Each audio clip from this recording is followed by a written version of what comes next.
So our question was, I won't read it again. It was about the design framework that was presented this morning, and we just asked everyone for feedback on different aspects, but really we wanted to hear everything people could give us on feedback about it. I would just thank Simon for being a real good moderator and really thank everyone. You are all too nice. We got a lot of positive feedback, so if you want to give the other feedback later by email, please feel free to do so. We got a lot of repetition on the tables, which was good. It kind of confirmed the overall impression, but we got some really good opinions as well. People reinforced that if it's too long, people are not going to use it, so they should be able to go only to the steps they want or get the advice without necessarily filling in the whole thing. We actually made sure that's possible. Validation, so trying it with different diseases and different scenarios so that you make sure it's validated for different people. Something that came up very often was the need for examples. So people said you should be able to kind of get the tool already filled in for a disease. All the questions that we circulated were about what do you think the design framework tool has to have to make it useful. And a very interesting feedback we got is it doesn't have to just be useful, it has to be used. So people have to pick up on the tool. So there has to be training and dissemination, and we have to actively push that tool out so people use it. And that links back to, I had said we want to make a wiki, and that subject came up often, that people think there needs to be a community that supports the tool and that keeps improving it and making it better and adding content to it. But again, for that to happen, people have to use it. So I really take that feedback to heart.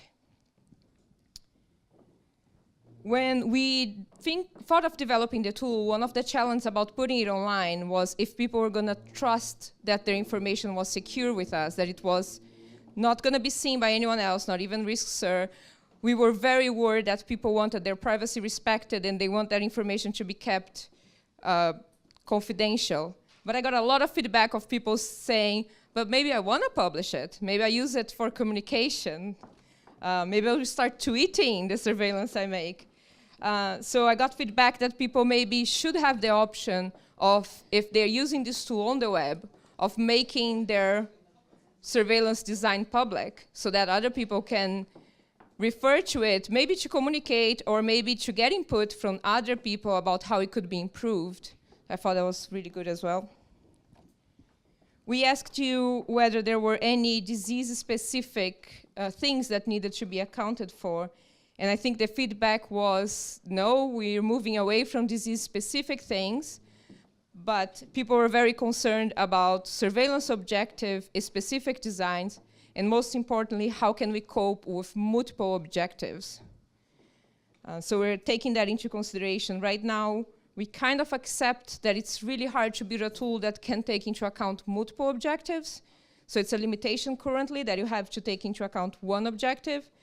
But I think we will take this feedback and see if there is any way on the content part or on the wiki that we can stimulate the discussion about the multiple objective. We also talked about the different levels of knowledge, so the different experience of the users, and some may want to see a lot of information, some may not want to, so they need to be able to navigate as much in depth as they want. Some want to see all the assumptions we may have made, some want to just trust us and go on as fast as possible.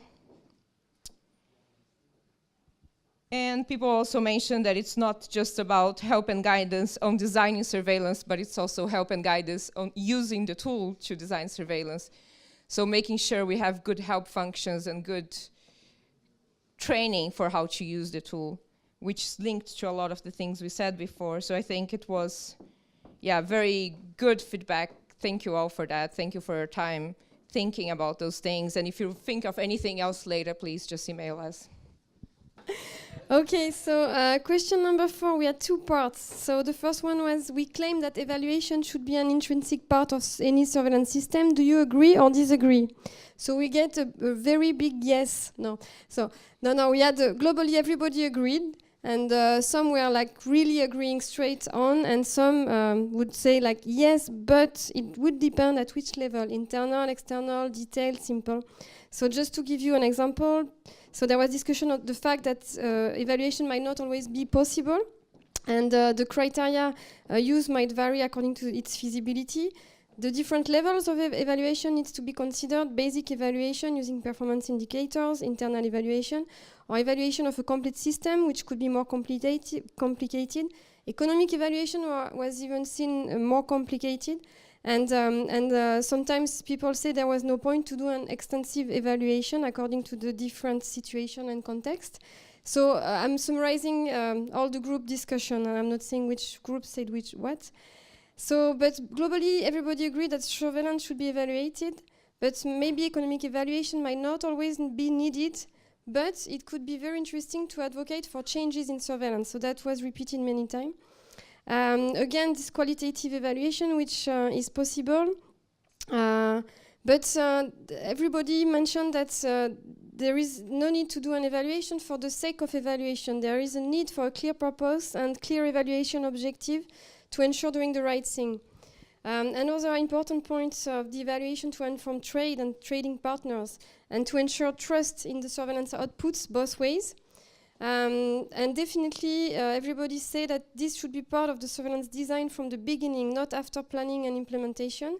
And this should go hand by hand, and it's part of the cycle. So that was the sentence we heard. But another point which was interesting is that we need to be able to act upon the result of the evaluation. There needs room for improvement. We can still do an evaluation, but even if there is no room, but we should concentrate the effort then on making this room if it doesn't exist, which implies like trying to push for the changes. And definitely it was mentioned that this is an obvious source of fine-tunings and success stories, and that could also inform good practices.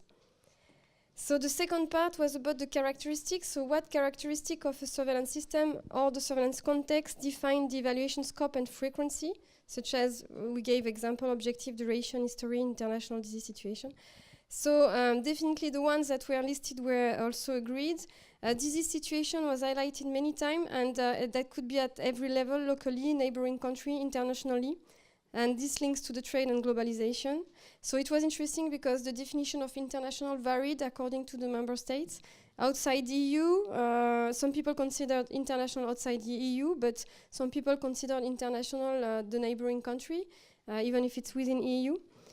So then also the local disease situation, and that will link to the geographic scale of what the system is covering, was highlighted as an important factor. The history of the surveillance system, and the fact that it's a system that is well established, or if it's a new one, and maybe the level and scale of evaluation might be different. Also, the political issues needs to be considered, but we did not get into much details. The specific context was mentioned, which actually encompass all these points. And also the flexibility of the system and the need to adapt to the changes. So we go back to the need to act upon the evaluation. Legislation was mentioned as important. And the fact that maybe there is a need to consider if it exists trigger points for evaluation, as it is for some framework. Which are linked to regular incursion of new disease, political risk awareness, perception issue, and so on. That could be triggers defined to set or not an evaluation. So some people mentioned that it was not possible to define the scope and frequency because it is specific to each surveillance system and dynamic of the disease situation, and also the history of the surveillance. I just mentioned it. Another point is the evaluation to keep the trust, to show the trust and keep the trust in the system, both internally and externally. So that means that a new indicator is important is the incentive of communication of the results, how to do this communication of the result of the evaluation. Then transparency was mentioned, good signals to define good evaluation, risk of introduction, geography, neighboring countries, so I say that. International situation, but including wildlife, which was interesting because it was only mentioned once, and that's an important, could be an important indicator. Economic cost, public health implication, and simplicity of the process. Right, so our question was, we claim that effectiveness attributes, such as timeliness, sensitivity, or false alarm rate, and economic efficiency criteria, such as cost-benefit ratio or cost-effectiveness ratio, should be an integral part of the evaluation of surveillance. And so you were asked whether there was other attributes that you could think of that could be useful. So basically, the discussion that we had can be summarized in this nice figure. So I think the main message is that Barbara did a good job, and that we had very useful discussions with a lot of ideas. So I tried to organize roughly the ideas into these three different topics. So are the attributes all important? Do you think about any other attributes, and which one should be used or as a first intention, or just which one should be used in general? So from this discussion, it came out that effectiveness is very important. Evaluating the effectiveness of the surveillance is very important. It was mentioned that it can be very difficult sometimes for multi-objective surveillance systems, where the classical effectiveness measures such as sensitivity would not capture the benefit of multi-objective surveillance.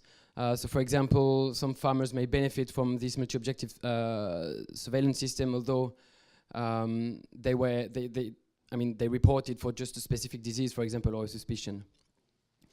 It was also highlighted that it would be very useful to have like a harmonized way of evaluating the effectiveness of surveillance in order to be able to compare the different surveillance systems between countries or diseases. Then for the economic efficiency, it was often said that it was important, but I remember the few discussions where they said, it's important when it is feasible, because sometimes it's not really feasible. Some person mentioned that sometimes we know that we are conducting some surveillance that are not efficient. So in that case, do we really want to know whether we are efficient or not, or should we just leave it as it is? Sometimes it's difficult when, for example, the surveillance targets diseases that are no way defined, such as emergent diseases. If we think about Schmallenberg before it appeared, then it was difficult to estimate the cost or the impact or the avoided losses that would be caused by an epidemic of Schmallenberg. So I think this relates to the same thing, like for surveillance system trying to scan, for scanning surveillance systems, when there is no specific target, then it might be tricky to, it might be even impossible to conduct some economic evaluations. Then, so do you think about any other attributes? So obviously acceptability and to a lesser extent compliant acceptance participation came up in all the discussions, almost all the tables. So acceptability is a very important attribute that needs to be evaluated. Especially when the farmers need to report in passive surveillance. It's very important that the surveillance system in place is accepted by the different by the farmers, for example. Then there was a question like, if the surveillance is not accepted, can we force people to report by the means of the legislation? If we put everything in the legislation, then the farmers will be obliged to report. But the discussion we had suggested that it might not work like this. Okay, then there was something about trust, which was related to the acceptability. So there need to be a trust installed in the surveillance system, either between a trust from the farmers in the system and the trust from of the system. Vice versa, But it might be a long process because obviously the trust in one direction is dependent on the trust in the other direction and so on. So it might be a long process, but that came out a few times. But then with the question, how do we evaluate the trust? I mean, I don't know if it's been done before. Fit for purpose was an expression that was mentioned a few times. If we fit a surveillance system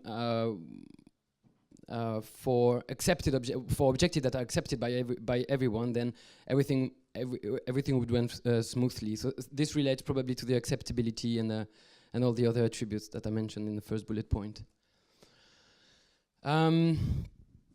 Contribution by all stakeholders will improve their commitment. I mean, there were so many attributes. Yeah, I think that meant that all stakeholders needs to be involved in the surveillance so that the commitment will improve and the acceptability of the surveillance system again would benefit from it. It was mentioned as well that the surveillance system needs to be easy to implement or to execute. If it's quite difficult to execute, then probably the cost would increase a lot.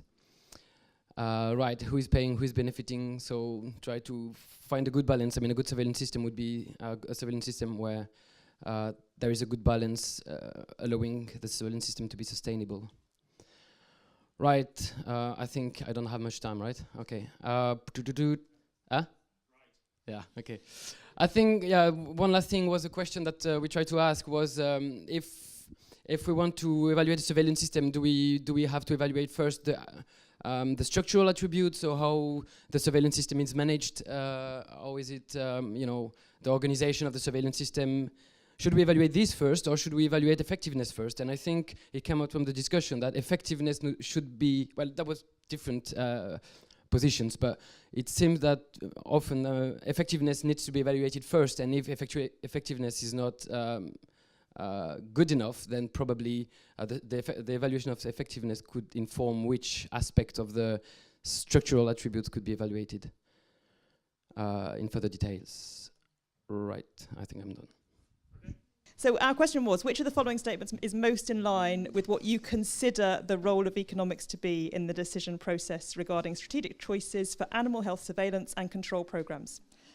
So option A was, for me, the biggest value of economics lies in judging the potential impact of a disease, which helps with prioritization. And that was one that was quite often agreed with. Option B was surveillance must primarily be of high technical performance, and economics is of most value to make sure that the costs are as low as possible. That was generally disagreed with by most people. It doesn't always have to be technical. I've got some other notes, actually. I'll go on to each one, but that was generally disagreed with. C is, I usually do not ask for evidence. Where's it gone? I usually do not ask for evidence of the surveillance benefits, as I already know that these are very large. That got a lot of disagreement. D is, I am interested in the economic value of surveillance, but there are many other factors in the decision process that play a bigger role. And that was another one. So they were equally split, our tables, between A and D. And generally, people thought it depended on the disease, the situation in your country, and your perspective. And just quickly on, so for A, for me, the biggest value of economics lies in judging the potential impact of a disease, which helps with prioritization. Most tables agreed economics is important. Some said it was very important. Others said it's not the only factor.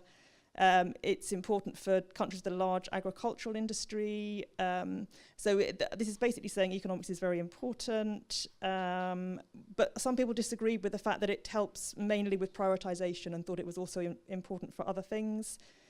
Option D, which was, I'm interested in the economic value of surveillance, but there are many other factors in the process that play a bigger role. The word bigger was generally disagreed with. Otherwise, people quite often agreed with that statement, but didn't like the word bigger. And B and C, I've said, were not generally agreed with. So it's not all about technical performance and low costs. And the statement, I usually do not ask for evidence, got a lot of disagreement. But there you go, that's quick. So I read the question out already, and I will just give you a very quick overview of the drivers and measures that could be taken to increase uptake despite the variability in the veterinary health services in EU countries. So basically you can distinguish between options to increase uptake of the tools which are related to the tools. So several people mentioned it's very important to demonstrate the value of the tool for different scenarios, to demonstrate that the tool has advantages over other existing tools, so that people are convinced that it's a good option to use the tool. And in order to achieve that, it's important to get input from various people during the pilot testing phase, so that people have a chance to comment whilst there's still development going on. The tool needs to be transparent, have a good manual with it so people know how to use it. It should be available in different languages, and it needs to be flexible and serve people with different expectations and expertise. Then, unrelated to a tool, the most important issue mentioned was dissemination, raise awareness. Mr. Custer from the European Commission offered that the Commission could, for example, inform member states through the forum, write a letter or put it up on the webpage, which is very nice, thank you. But also goes through national institutions to try to get them to encourage the use of the uptake, and then disseminate the tool also via conferences. Training was perceived with mixed feelings. Some say it's very, it takes up a lot of resources, so the suggestions were made that it could be used for student projects, it could be used as an educational tool during basic epidemiology courses, but the most relevant option mentioned was that if the EU would, either the Commission or EFSA, would promote guidelines, good practice guidelines, or some kind of requirements for, not for using that specific tool as such, but just to make it a requirement to provide standard documentation of your design, that would then in turn influence the uptake of a tool like this. Constraints: if authorities think it's too complex, they will skip it. If no legal requirement, they won't use it. You can make, however, on the other hand, you can also you can't make the tool much easier. One constraint mentioned was that not every member state has an EPI unit, and in many cases there's not even an advisor to the decision maker, so the decision maker is the only person making decisions. And poor resource countries will not send people to conferences, whereas advanced countries may not feel they need a tool like this. Drivers, as I mentioned before, perceived benefits are important to demonstrate in monetary or non-monetary terms. Awareness, standard for better documentation, and one important point was also that the wiki gives the people the feeling that they get up-to-date information, which could also be a potential driver. Thank you very much. So I guess the summary will be very simple. I think we had, at least my feeling, we had a really good day. I mean, a good start with Laszlo's presentation, then an introduction to RISKSUR, saw some nice results. With Christine's presentation, I think with an application in a quite different context. And then finishing off with the cafe format, which was fun, I think, wasn't it? I mean, I heard a couple of people saying they want to do this again.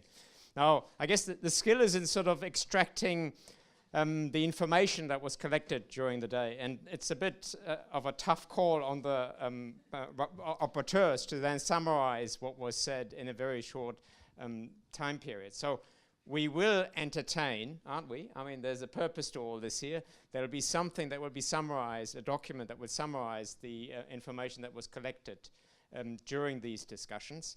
I think some new ideas also emerged from it, and hopefully something that would actually help us to influence how surveillance is being conducted out there, so that we actually end up with a surveillance 2.0. And maybe at some stage there will be, this is going to be the generation, the younger people out there may be a 3.0 at some stage. But at the moment we just try to get a 2.0 off the ground. So with that, I would like to thank everybody, okay, for coming, for the discussions, for staying here for the whole afternoon. But also I think we should think of Anne, who sits at home, is looking after the kids, nursing their not avian influenza, some influenza virus, okay, hopefully not avian influenza. And I shall report back to her that she's actually designed a really nice symposium. So with that, I'd like to again thank you all, and I wish you a good SVPM, and I'll see you at the next meeting in relation to surveillance or whatever. So.